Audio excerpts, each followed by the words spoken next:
देवी Bhagavatam Mahapuran doctor Kislay Pandey के साथ।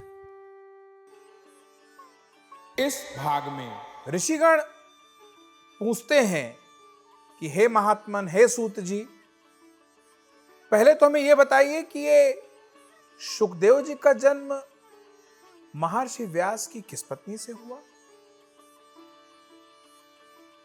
एक तरफ तो आप बता रहे हैं कि वो अयोनिज हैं, फिर अरणी से उनका जन्म हो रहा है, और किस प्रकार इस संहिता का उन्होंने सम्यक ज्ञान प्राप्त कर लिया। बल्कि हमने तो आपसे यह भी सुना था कि वो गर्भयोगी थे। फिर आखिर कैसे इस विस्तृत देवी भागवतम महापुराण का उन्होंने सेवन किया, इस पर प्रकाश डालिए। एक बार व्यास जी ने अपने आश्रम में गौरैया के घोंसले को देखा, जो सरस्वती नदी के तट पे था। उस घोंसले में उन्होंने देखा कि कैसे गौरैया का जो पति पत्नी का जोड़ा था, उनके एक बच्चा हुआ। व्यास जी ने ध्यान से देखा कि कैसे उसको छोड़ के दोनों उड़ जाते थे, जाने कहां कहां की यात्रा करके उस बच्चे के खाने के लिए तृण जुटा के लाते थे, फिर उसके मुंह में उसे डालते थे, उसका पेट भरते थे। व्यास इस चीज को नियमित रूप से देखा करते। देखते देखते उनके मन में एक दिन यह विचार आया कि आखिर इतने प्रेम से इसका लालन पालन कर रहे हैं ये दोनों गौरैया का जोड़ा, इनको क्या सुख मिल रहा है। और अगर इन्हें कोई सुख मिल रहा है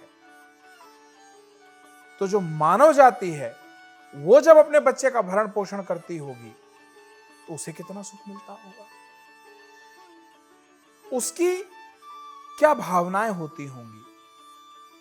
वो अपने बच्चों को पढ़ाता है, लिखाता है, तैयार करता है, क्या बच्चे का भी वही प्रेम होता होगा उनके प्रति। इस तरह की कई सारी भावनाओं से महर्षि व्यास भर गए, और काफी सोचने के बाद उन्हें ये प्रेरणा हुई कि क्यों ना मैं भी एक तेजस्वी पुत्र का यत्न करूं, और वो पुत्र कैसा होना चाहिए, उसमें क्या क्या विशेषताएं होनी चाहिए, वो इस विचार में मग्न हो गए। इस भिन्न भिन्न प्रकार की चिंताओं ने बहुत ज्यादा ग्रसित कर दिया था सत्यवती तनय महर्षि वेदव्यास को। उनका लगभग दम सा घुटने लगा, गर्म गर्म सांस लेने लगे वो, और अंत में उन्होंने ये चिंतन किया कि मुझे किसकी तपस्या करनी चाहिए, मैं किस देव का आवाहन करूं, ब्रह्मा का, विष्णु का, रुद्र का, इंद्र का, या गणपति जी का, किसका आवाहन करूं, कौन मेरा मार्गदर्शन करेंगे, कौन मुझे अभिष्ट फल इस विषय में प्रदान कर सकते हैं। ऐसा सोचते हुए वो मेरु पर्वत की तरफ चल पड़े।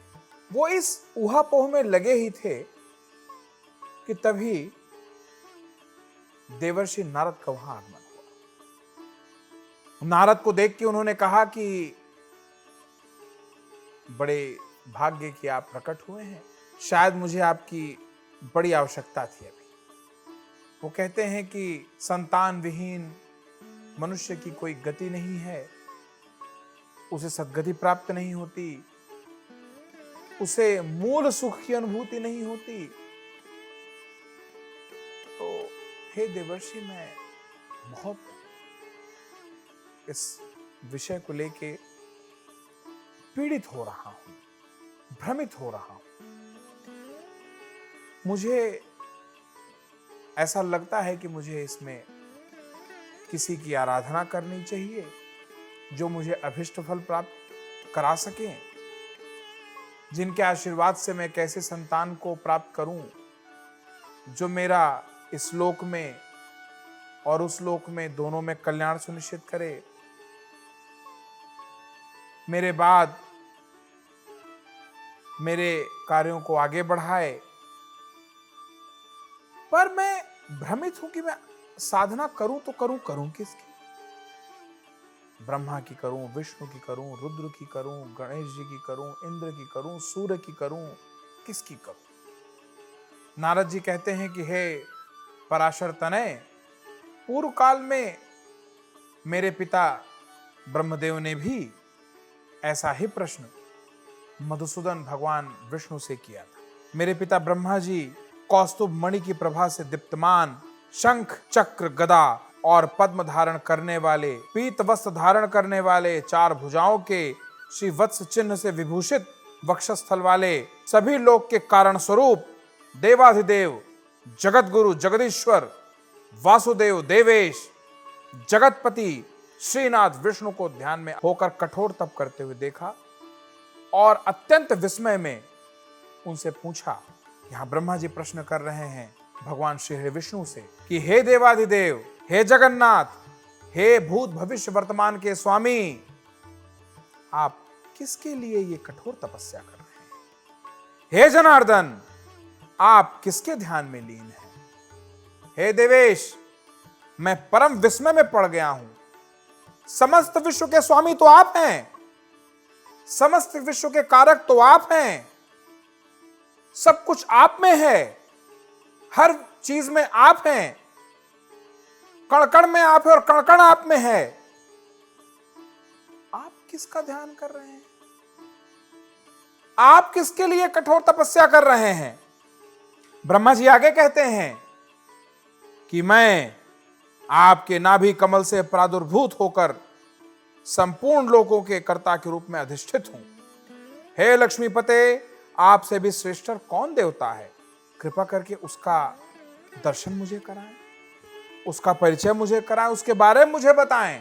हे जगन्नाथ, मैं तो यही जानता हूं कि आप एक ही आदि स्वरूप, सबके कारण, निर्माता, पालनकर्ता, संहारक तथा सभी कार्यों को संपादित करने वाले हैं।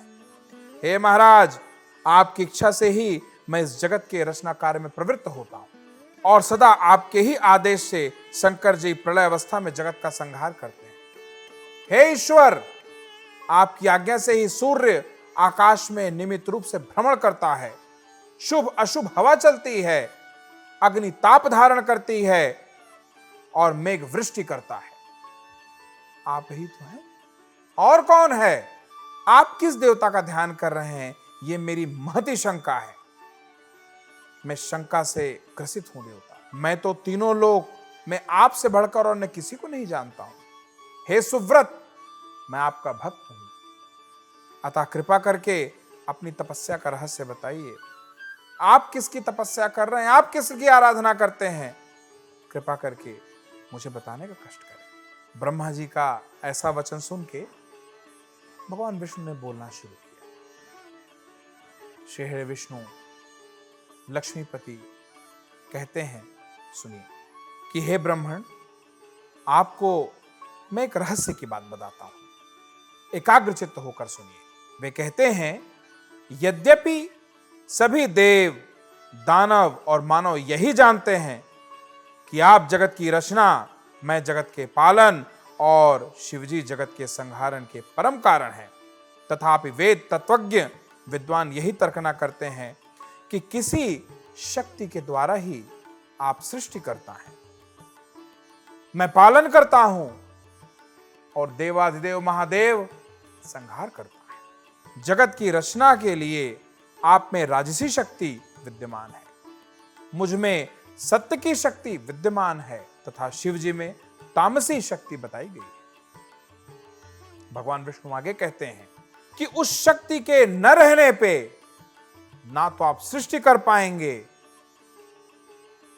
न मैं पालन कर पाऊंगा और न देवाधिदेव महादेव संहार कर पाएंगे। वो शक्ति ही मूल है मेरे, आपके और भगवान शंकर के कारण। वही मूल प्रकृति है। भगवान शिव, भगवान विष्णु, भगवान ब्रह्मा उसी एक शक्ति से संपादित है।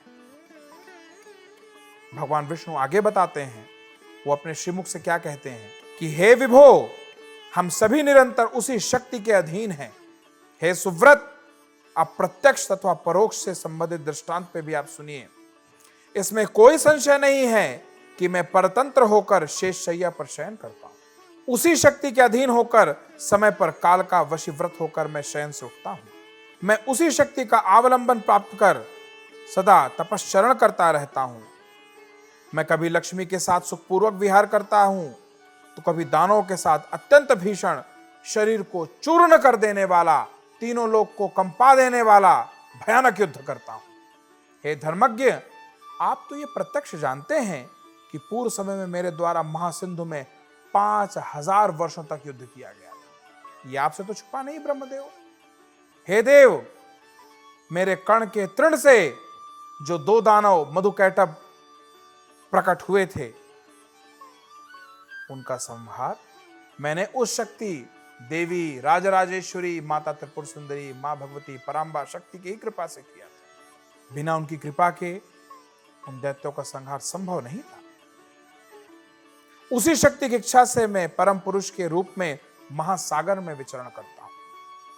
मेरे परम पुरुष होने का मूल कारण वही परम शक्ति है और विभिन्न युग में कच्छप, वाराह, नरसिंह तथा वामन के रूप में अवतरित होता रहता है। भगवान विष्णु आगे बता रहे हैं, दूसरी योनि में उत्पन्न होना किसी के लिए भी प्रिय नहीं होता। मैं अपनी इच्छा से वामन, वाराह आदि योनियों में उत्पन्न नहीं होता हूं, अपितु उसी शक्ति की प्रेरणा ही मेरा अलग अलग योनियों में अलग अलग रूप में प्रकट होने का कारण है। भगवान विष्णु आगे कहते हैं कि भला ऐसा कौन होगा जो अपनी प्रिय लक्ष्मी का साथ त्याग कर मनुष्य योनि में जाए, मृत्यु लोक में जन्म ले, नाना प्रकार के कष्टों को भुगते। पर प्रेरणा है वो जगत जननी आदि शक्ति की कि मुझे तरह तरह के रूपों में आना पड़ता है और देवी की प्रेरणा से आगे कार्य संपादित करना पड़ता है। हे अज, प्राचीन काल में आपके समक्ष एक बार धनुष के प्रत्यंचा टूट जाने से आपको याद है ना कि मेरा मस्तक क्षीण हो गया था। तब आप शिल्पकारों में श्रेष्ठ, आपने ही मेरा सर जोड़ा था ना। मेरे मूल सर की बजाय आपने एक घोड़े का सर लगा दिया था, आपको याद है ना। और हे लोक निर्माता, आप तो ये भी जानते हैं उसी कारण मैं हयग्रीव के नाम से प्रसिद्ध हुआ। आपसे तो ये छुपा नहीं है ब्रह्मदेव, आप जानते हैं। फिर आप ऐसा प्रश्न क्यों कर रहे हैं कि मैं किसकी तपस्या कर रहा हूं और मुझसे ऊपर कौन है। पर हां, एक चीज मैं आपको जरूर बताना चाहूंगा, अवश्य कर बताना चाहूंगा, वो ये है कि मैं स्वतंत्र नहीं हूं। ये भगवान विष्णु कह रहे हैं कि मैं स्वतंत्र नहीं हूं। वो आगे कहते हैं, मैं स्वतंत्र नहीं हूं, अपितु सर्वथा उसी शक्ति के अधीन हूं। मैं निरंतर उसी शक्ति का ध्यान करता हूं। हे ब्रह्मदेव, इसके अतिरिक्त मैं कुछ नहीं जानता। तो आप सभी लोगों से मेरा यह विशेष निवेदन है कि जिस परम शक्ति का पूजन स्वयं भगवान विष्णु निरंतर कर रहे हैं, जिसका चिंतन, मनन, ध्यान भगवान विष्णु सतत करते रहते हैं, उनका चिंतन आपसे कैसे छूट रहा है। एक मात्र कारण है वो जगत की, जगत जननी मां जगदम्बा। इस पूरे आख्यान को बताने के बाद नारद जी आगे कहते हैं कि हे व्यास जी, भगवान विष्णु ने ब्रह्मा जी से इस प्रकार कहा था, तो हे मुनि श्रेष्ठ, मेरे पिताजी ने ब्रह्मा जी की उस सारी बातें मुझसे कही थी। तो इसलिए मुनि श्रेष्ठ, मैं आपसे ये कहूंगा कि आप बिना किसी संशय में पड़े उसी राजराजेश्वरी देवी भगवती, मां पराम्बा, आदि शक्ति जगत जननी मां जगदम्बा का ध्यान अपने हृदय कमल में करें। वही आपको सद्बुद्धि देंगी और वही आपका आगे का मार्ग प्रशस्त करेंगी। जिन्होंने भगवान विष्णु को प्रशस्त किया है, जिन्होंने भगवान शंकर की रक्षा की है, जिन्होंने मेरे पिता ब्रह्मदेव को सुरक्षित किया है, वो आपकी भी रक्षा करेंगे। वो आपका भी मार्ग प्रशस्त करेंगी, आपको भी सद्बुद्धि देंगी और आपको भी अभिष्ट फल प्रदान करेंगी और आपको सद्बुद्धि वाला तेज संपन्न पुत्र प्रदान करेंगी। इसलिए आप माता भगवती का आह्वान करें। और ऐसा सुन के महर्षि वेदव्यास मां के ध्यान में प्रवृत्त हो गए और नारद मुनि मेरु पर्वत से प्रस्थान कर। तो फिर प्रेम से बोलिए जय माता की।